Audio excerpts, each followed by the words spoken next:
Hello students, today we will discuss about DC machines and transformer.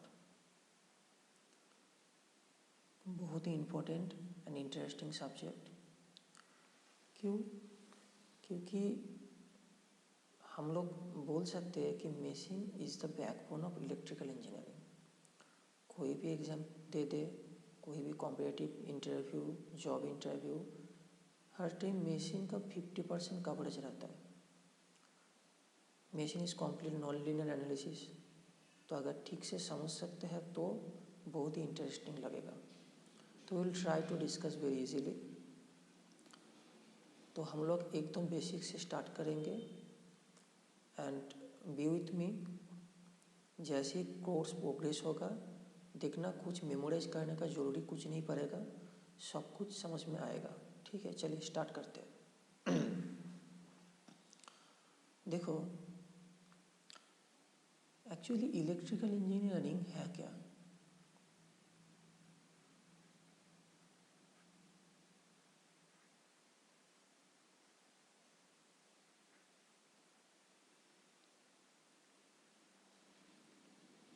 Electrical engineering में हम लोग क्या करते हैं?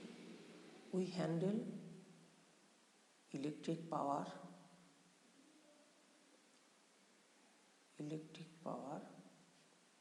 एट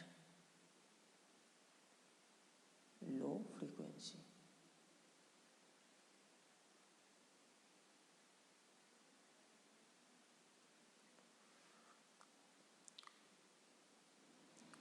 देखो, दो सिमिलर स्ट्रीम होते हैं, एक electrical engineering and second one is electronics engineering. Electrical engineering में हम लोग क्या करते हैं? हम लोग हाई पावर को हैंडल करते हैं eight low frequency. And electronics में जस्ट रिवर्स। इलेक्ट्रॉनिक्स इंजीनियर के लिए पावर कम होता है लेकिन फ्रीक्वेंसी बहुत ही ज़्यादा होता है। देखो, घर में जो इलेक्ट्रिसिटी आते हैं, मतलब इंडिया का स्टैंडर्ड फ्रीक्वेंसी 50 हर्ट्ज, अमेरिका में 60 हर्ट्ज, जापान में both 50 hertz and 60 hertz frequency हम लोग यूज़ करते हैं। क्यों करते हैं हम लोग देखेंगे पावर ट्रांसमिशन एंड डिस्ट्रीब्यूशन में। लेकिन इलेक्ट्रॉनिक्स के लिए जो फ्रीक्वेंसी होता है वो होता है मेगा हर्ट्ज और गीगा हर्ट्ज रेंज में। ठीक है ना? अभी देखो, एक टर्म पे फोकस करो, इलेक्ट्रिक पावर। पावर क्या होता है? पावर का मतलब है एनर्जी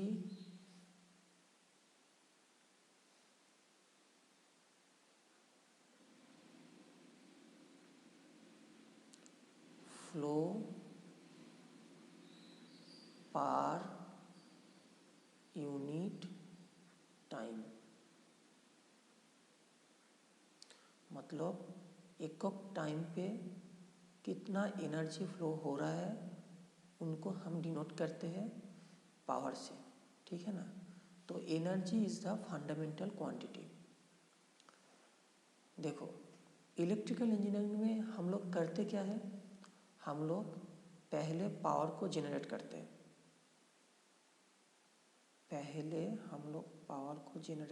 हैं।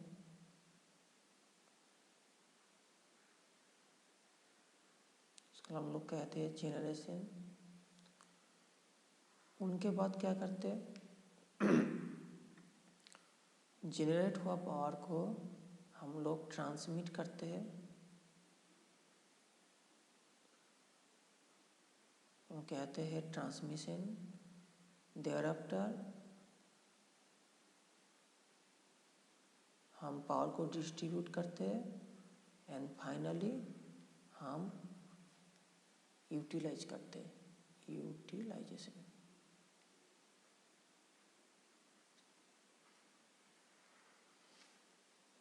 ये जो कंप्लीट जनरेशन जो पावर का जनरेशन हो रहा है एंड यूटिलाइजेशन सेक्टर पे हम लोग क्या कर रहे हैं? हम लोग यूज़ करते हैं मशीन को, एंड ये जो ट्रांसमिशन एंड डिस्ट्रीब्यूशन, इसमें पावर सिस्टम का नॉलेज लगेगा। मतलब मशीन अगर नहीं रहेगा तो पावर जनरेशन नहीं होगा, फिर हम लोग यूटिलाइज भी कर नहीं पाएंगे। लेकिन पावर का मतलब क्या हुआ? पावर का मतलब हुआ energy flow per unit time. 7-8 standard पे आप लोग पढ़े होंगे energy conservation law, energy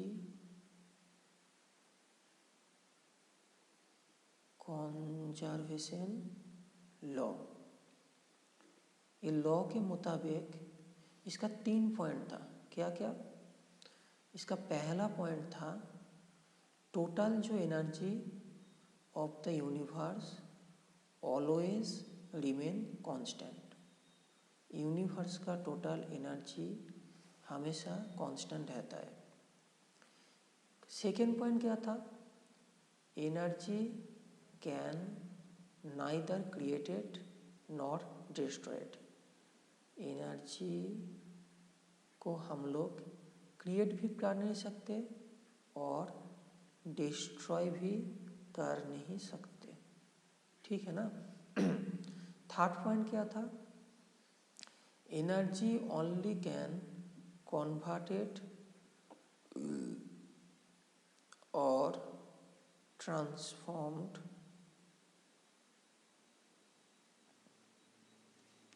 into other forms. लेकिन देखो हम क्या बोल रहे हैं? जनरेशन ऑफ इलेक्ट्रिक पावर, लेकिन energy can not be generated और क्रिएटेड। तो मतलब हम लोग जब बोल रहे हैं कि जनरेशन ऑफ इलेक्ट्रिक पावर, इसका असली मीनिंग क्या है?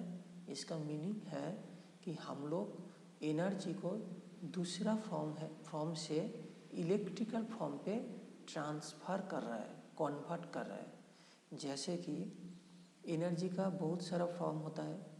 पहला क्या है? Electromagnetic energy, electromagnetic energy,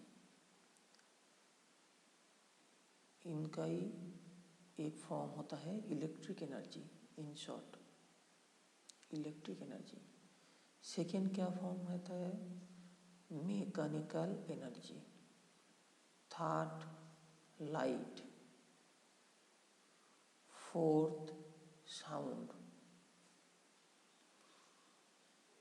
fifth chemical, sixth atomic. तो इलेक्ट्रिकल इंजीनियरिंग में हम लोग क्या करते हैं? We handle high power at low frequency. Power का मतलब क्या हुआ? Energy flow per unit time. तो हम लोग पहले क्या करते हैं? एनर्जी को जनरेट करते हैं। जनरेट तो कर नहीं पाएंगे, मतलब इसका मीनिंग क्या होगा ना, हम दूसरा जो फॉर्म्स ऑफ एनर्जी है उसमें से इलेक्ट्रिकल एनर्जी पे कन्वर्ट करते हैं और ट्रांसफॉर्म करते हैं। देयर आफ्टर जो एनर्जी है और पावर है उसको हम लोग ट्रांसमिशन और डिस्ट्रीब्यूशन के थ्रू पे यूटिलाइजेशन एंड पे लेके जाते हैं। And we there are many application, बहुत सारे एप्लीकेशन होता है जिसमें हम लोग इलेक्ट्रिकल एनर्जी को हम लोग यूटिलाइज करते हैं। ये होगा basic structure of electrical engineering, है ना।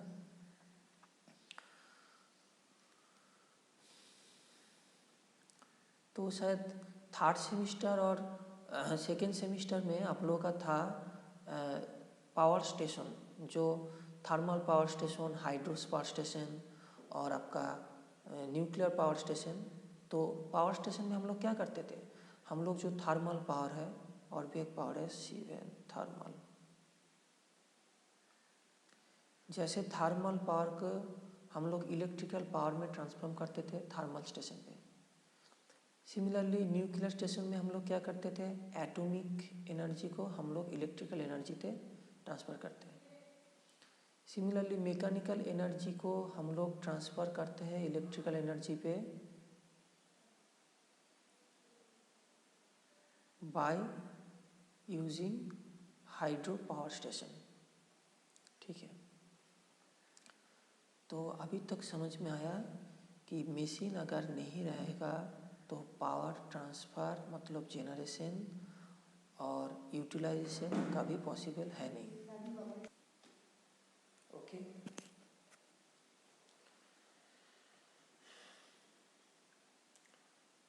तो ये दो पर्पस फुलफिल करने के लिए जो मशीन हम लोग यूज़ करते हैं वो होता है, देखिए टोटल जो इलेक्ट्रिक मशीन्स है उसमें हम लोग दो कैटेगरी का मशीन होता है, DC machines and AC machines. देखो डीसी का मतलब क्या होता है, डीसी मतलब डीसी डायरेक्ट करंट, लेकिन हम लोग कभी कभी ऐसे टर्म यूज़ करते हैं कि DC current and AC current, मतलब A for alternating, C for current. तो सी के बाद अगर फिर करंट टर्म यूज़ करें तो हमको बोलना पड़ेगा एसी करंट, है ना। तो इन दैट केस अगर ऐसे दिया रहेगा तो हमको प्रोनाउंस करना पड़ेगा alternating circuit current, direct circuit current, और हम लोग सेम बोल सकते हैं डीसी और AC, direct current and alternating current. चलिए तो देखो दो इम्पोर्टेंट पर्पस जैसे जेनरेशन एंड यूटिलाइजेशन, कभी कभी ट्रांसमिशन और डिस्ट्रीब्यूशन में भी बहुत सारा पर्पस फुलफिल करने के लिए हम लोग यूज़ करते हैं electric machine. Electric machines are the backbone of electrical engineering. Okay, now electrical machine दो टाइप का होता है, DC machine and AC machine. AC और डीसी का मतलब क्या है आप लोग डिटेल्स में पहले पढ़ चुके हैं, रजनीश सर नेटवर्क थ्योरी पे बताएंगे, है ना। तो डीसी मशीन दो टाइप का होता है, जैसे डीसी जनरेटर, मतलब पहले हम बताए थे ना जेनरेशन के लिए भी लगता है, यूटिलाइजेशन के भी लिए लगता है। तो जेनरेशन के लिए जनरेटर लगता है और यूटिलाइजेशन सेक्टर पे लगता है मोटर। तो हर टाइप मशीन का दो कैटेगरी होता है, एक होता है कि जनरेटर, दूसरा होता है कि मोटर, दो टाइप का होता है, ठीक है ना। तो जैसे डीसी मशीन मतलब डीसी करंट पे ऑपरेट होता है, तो ऑपरेट होता है, तो डीसी मशीन का भी दो कैटेगरी है, एक डीसी जनरेटर, दूसरा DC motor. Similarly AC machine basically चार टाइप का होता है। पहला सिंक्रोनस मशीन, ये जो सिंक्रोनस मशीन है इसको यूज़ करके हम लोग मेनली पावर को जनरेट करते हैं, ठीक है। कोई भी जो पावर प्लांट होता है जैसे थर्मल प्लांट, हाइड्रो प्लांट, इसमें हम लोग सिंक्रोनस मशीन यूज़ करते हैं। जैसे थर्मल प्लांट आप लोग देखे थे, तो थर्मल प्लांट में भी हम लोग सिंक्रोनस मशीन यूज़ किए थे। तो बाद में देखिएगा details about synchronous machine. Second type of होता है कि induction machine, third type fractional kilowatt machine, and एक स्पेशल होगा ट्रांसफार्मर। सिमिलरली सिंक्रोनस मशीन का भी दो पार्ट होगा, एक होगा जनरेटर, एक होगा मोटर। इंडक्शन मशीन का भी दो पार्ट है, generator, motor. Fractional kilowatt machine भी हो सकता है और यूज़ हो सकता है एज ए जनरेटर और as a motor. And transformer, इसको भी हम लोग इंक्लूड करते हैं एसी मशीन के साथ। तो अभी आप लोगों का सिलेबस पे है और हम लोग डिस्कस करेंगे डीसी मशीन मतलब DC generator and DC motor. DC generator का कंस्ट्रक्शन, मोटर का construction, detail modelling, testing, application, सब कुछ हम लोग डिटेल्स में देखेंगे। लेकिन पहले हम लोग स्टार्ट करेंगे एकदम बेसिक से। मतलब देखो टोटल इलेक्ट्रिकल इंजीनियरिंग का जो बेस है, मैथमेटिकल बेस है, वो तीन सब्जेक्ट से फॉर्म होता है। पहला हो गया network, second mathematics and third electromagnetic field theory. तो कोई भी सब्जेक्ट अगर ठीक से समझना चाहते हैं तो ये 3 सब्जेक्ट के ऊपर दखल रहना चाहिए। तो जितना बेसिक टाइम मिल सकता है तो जितना बेसिक हो सके हम पहले बताएंगे related to machine and thereafter we will start in construction and so on. ठीक है, तो देखिए हम प्रीवियस स्लाइड पे देखे कि मशीन क्या करते हैं, जो जनरेटर है दूसरा फॉर्म से इलेक्ट्रिकल फॉर्म पे एनर्जी को कन्वर्ट करते हैं। जैसे DC generator mechanical form of energy से कन्वर्ट करते हैं इलेक्ट्रिक फॉर्म ऑफ एनर्जी में। सिमिलरली डीसी मोटर क्या करते हैं, DC motor electrical form of energy से कन्वर्ट करता है मैकेनिकल फॉर्म ऑफ एनर्जी में। सिंक्रोनस जनरेटर सिमिलर, जैसे थर्मल प्लांट पे अगर सिंक्रोनस मशीन यूज़ होगा, मतलब सिंक्रोनस जनरेटर यूज़ होगा, तो thermal energy will be converted into electrical energy. Hydro plant पे क्या होगा, mechanical energy will be converted into electrical energy. Similarly nuclear plant पे क्या होता है, एटॉमिक एनर्जी और nuclear energy will be converted into electrical energy. Similarly motor में क्या होगा, electrical energy converted into mechanical energy. मतलब कोई भी मशीन में आप लोग देख सकते हो कि एनर्जी एक फॉर्म से दूसरा फॉर्म पे कन्वर्ट हो रहा है, ट्रांसफ़र हो रहा है। लेकिन ट्रांसफार्मर आप लोग गांव में देखे, ट्रांसफार्मर तो देखे होंगे, पावर स्टेशन गांव में जो साबरपन एरिया पे पोल पे ऐसे ट्रांसफार्मर रहता है। हम लोग एक ब्लॉक से डिनोट कर रहे हैं। तो ट्रांसफार्मर में हम लोग क्या सप्लाई करते हैं, electrical energy at input side, and output side पे क्या होता है, वो भी इलेक्ट्रिकल एनर्जी। तो आप लोग पहले देखिए कि कोई भी मशीन हो उसका बेसिक फंक्शन ऐसा है कि कोई ना कोई एनर्जी ट्रांसफॉर्म और कन्वर्सन होगा। लेकिन ट्रांसफार्मर में तो ऐसा नहीं हो रहा है, ट्रांसफार्मर में तो ऐसा नहीं हो रहा है। सेकेंडली देखो कोई भी जो मशीन है ना, तो उसमें ये जो एनर्जी ट्रांसफर हो रहा है, तो एनर्जी ट्रांसफॉर्म करने के लिए फील्ड, इलेक्ट्रिक फील्ड और मैग्नेटिक फील्ड का जरूरी होता है। ठीक है, फॉर देखिए हम लिखते हैं एनर्जी कन्वर्सन के लिए रिक्वायर्ड होता है इलेक्ट्रिक और मैग्नेटिक फील्ड का। लेकिन हम लोग मैग्नेटिक फील्ड यूज़ करते हैं, इलेक्ट्रिक फील्ड नहीं। क्यों, हम लोग डिस्कस करेंगे, बाद में डिस्कस करेंगे। लेकिन अभी जो डिस्कस कर रहे हैं कि ये जो मैग्नेटिक फील्ड का जो प्रेजेंस है, मैग्नेटिक फील्ड का प्रेजेंस पे एनर्जी एक फॉर्म से दूसरा फॉर्म पे कन्वर्ट हो रहा है।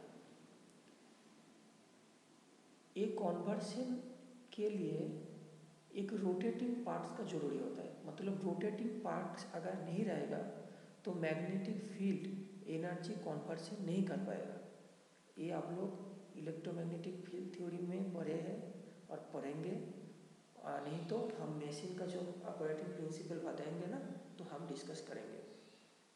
अभी के लिए समझो कि कोई मशीन पे जो एनर्जी कन्वर्सन हो रहा है उसके लिए हम लोग मैग्नेटिक फील्ड का इस्तेमाल करते हैं।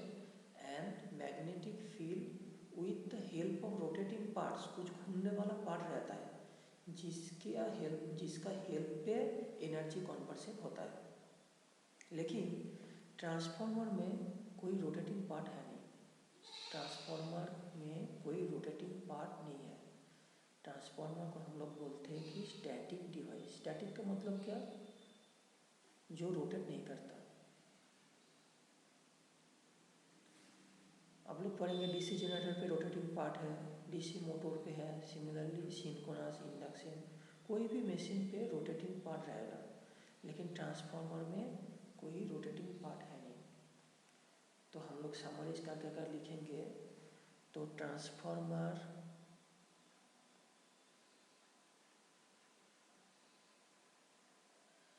ऐसा एक मशीन है जिसमें no energy conversion and no rotating part.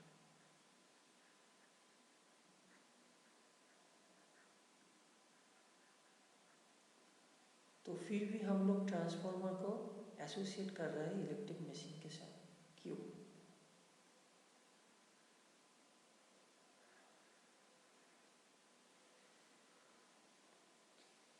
मतलब बात समझ में आया? हम पहले क्या बताए, हम समराइज कर रहे हैं। हम बताए कि electrical engineering is nothing but at low frequency हम लोग हाई पावर को यूटिलाइज और जनरेट करते हैं। यूटिलाइज, जनरेट, ट्रांसमिशन करते हैं। तो power can not be generated, मतलब पावर का मीनिंग क्या है? पावर मतलब एनर्जी पर unit time, sorry energy flow per unit time. तो एनर्जी कंजर्वेशन रूल के मुताबिक एनर्जी को हम लोग जनरेट कर नहीं सकते। एनर्जी सिर्फ एक फॉर्म से दूसरा फॉर्म पे ट्रांसफ़र हो सकता है। तो हम देखें कि कोई भी मशीन जो एज ए जनरेटर और एज ए मोटर यूज़ होता है, तो उसमें कोई कुछ ना कुछ एनर्जी कन्वर्शन होता है। तो लेकिन ट्रांसफार्मर का इनपुट साइड में भी हम लोग देते हैं इलेक्ट्रिकल एनर्जी, आउटपुट में भी मिलता है कि इलेक्ट्रिकल एनर्जी। सेकेंड पॉइंट ये होगा कि मशीन पे कोई रोटेटिंग पार्ट रहता है, लेकिन ट्रांसफार्मर में कोई रोटेटिंग पार्ट है नहीं। तो मेरा क्वेश्चन है, बहुत ही important question for the job interview, कि should we consider transformer as electric machine? क्या हम ट्रांसफार्मर को इलेक्ट्रिक मशीन के साथ जोड़ सकता है और नहीं? अगर जोड़ सकते हैं और जोड़ चुके हैं तो इसका रीज़न क्या है? यही से हम लोग नेक्स्ट क्लास स्टार्ट करेंगे। ठीक है ना? Thank you.